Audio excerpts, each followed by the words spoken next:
For today's review, going to be talking about a fairly recent horror movie. Came out about 2 or 3 years ago, and that's The Possession. This is produced by Sam Raimi, Ghost House Pictures. So immediately you kind of think, okay, so this is going to be kind of like, a silly kind of campy movie like The Grudge or Drag Me to Hell. No, what's surprising about this movie, it's actually quite serious, quite straight laced, which was surprising and pleasantly so. This is directed by Ole Bornedal. Never heard of him, but it's actually a very good movie, and I think I think this is causing me to keep that director's name in my head to see more from him, because this is a very well done movie, and I think somewhat slowly but surely, I think this movie's reputation is kind of growing, in that people are kind of recognizing it as one of the better horror movies to come in recent years. Like, I find this better than name it of like, say, the mainstream ones, like whatever, The Conjuring, or Insidious, whatever. I think it is one of the better, more mainstream horror movies. It does a lot of things very well. Like, for one thing, I think it is an interesting sort of switch on the exorcism movie, where you look at any movie with an exorcism, always Catholic, always Christian, whatever. This one more from the Jewish perspective, which I thought was interesting.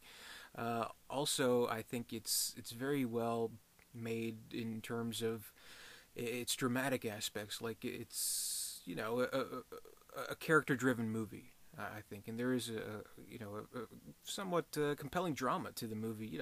It's not the most original thing you'll see, but divorced dad trying to bond with his two daughters, but I think it works really well, and I don't think they cheat in any way in developing the characters. So I think the characters are good, and you're invested in the story enough so that when the creepy things start happening, when the possession starts to take full effect, you are legitimately concerned for the characters and for the general outcome. So I think that's very important. I think that's something the movie does very, very well. Also, while it does make full use of computer generated special effects, show some of the possession stuff, I think it at least does it fairly well. Like, it's not overly cheesy. There were some parts where I was like, it's not really too good, but for the most part I think they do a good job, because they don't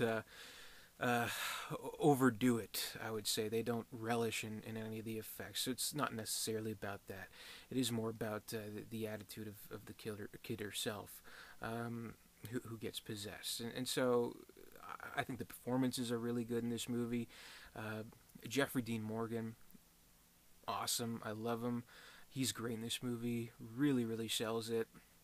And Kira Sedgwick, also really good as his estranged, well, his ex-wife. And the two girls. I've said in a million videos, kid actors in these movies so bad. No, these girls are good. You can buy them as real girls, not actory girls. But yeah, there are some parts where it's like a little bit over the top. But when the girl gets possessed, and when you start seeing hints of that, I think the young actress sells it well. So there are some scenes where you're a little bit on edge because of this kid. Maybe not on like The Exorcist type of levels, but pretty good. There's that one scene where she's kind of fidgeting at the dinner table, and then her dad says, "What's going on?" And he stabs him with the fork, and who hasn't been there, right?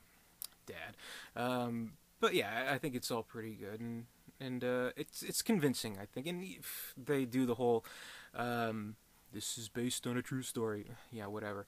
I don't think they needed that. I don't think they needed that extra little incentive to see that, because I think the story is strong enough, and I think it plays out very well. And again, it is unique in its aspects of showing the Orthodox Jewish beliefs in ways of things. So you have the Exorcist, who's a rabbi, and under different types of direction, under different types of execution, maybe that might have seemed a little bit silly, but in some ways it's a stereotypical kind of character. But that's the same with the Catholics, because you have this image in your head. So with like the Exorcist or the Omen, you have the collar with the Orthodox Jewish rabbi. Yeah, you have the whole Jewish getup with the hair. I don't know the terminology, but hopefully you know what I mean. So it's nothing like not overly stereotypical. So I think that helps it and brings some legitimacy to it. So you do believe that the characters to believe in this actual evil, where they have no choice but to turn to religion, because there is this. I mean, basically, the plot of at a garage sale, the girl gets this little box, and the box is possessed, and that's how she's encounters this demon who chooses her and kind of preys on the innocent kind of thing. So I think it's all very well done, and the possession or the exorcism scene at the end is very well done, very creepy. So I like that. And so I think it is a very well made movie. But kind of maybe the thing, just in front of me the whole time, I see a better movie here. I see a great movie where this is a really good movie. I will say that this is a really, really good movie. Though I see somewhere in here there's a great movie that could have been, a new classic, that could have been The Exorcist of its time. But they just kind of limited themselves a little bit. Yeah, maybe they relied on the shocks and scares just a little too much. And kind of what they do focus quite a bit on the domestic issues, with father and his daughters and the ex-wife, which is all played out very well. But that and the possession is really all there is. So when it reaches the point where he does have nowhere else to go, except towards religion, it seems almost arbitrary. Almost, it's not. I don't think it cheats in that, but it seems almost arbitrary. So the movie is 90 minutes long, maybe a little bit long, maybe like an hour and 35 minutes long, so somewhere around there.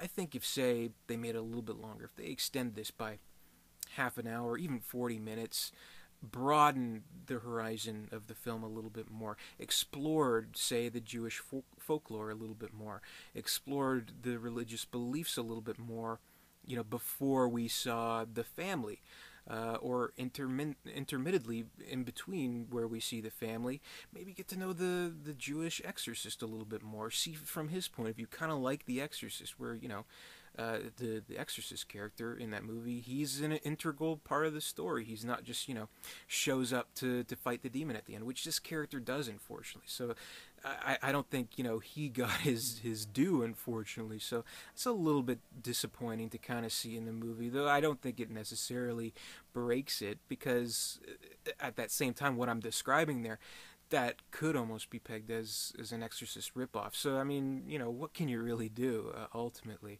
But I think there's a better movie in here somewhere if they explored, the religious aspects a little bit differently. Because, yeah, I think movies are sort of afraid to touch on religion a little bit. Like, a little bit.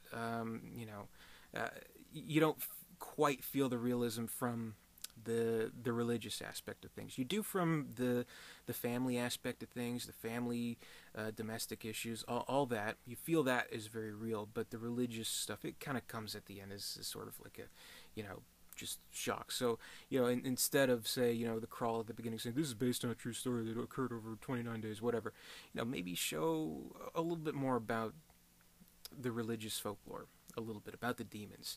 Maybe have a scene, opening the film within, the Jewish religious sectors, instead of that kind of goofy scene that starts it, where, the old woman is, thrashing about a little bit. So, I don't know. There's a good movie in here somewhere. That's what I'm trying to say. But as it is, I think The Possession is very, very good, but not great. But I think, it is one of the better horror movies to come out in recent years. I think the performances are convincing.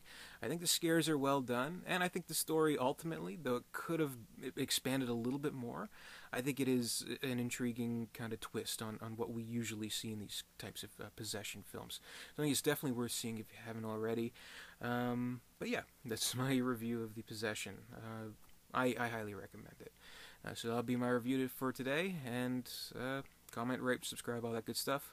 Thanks for watching.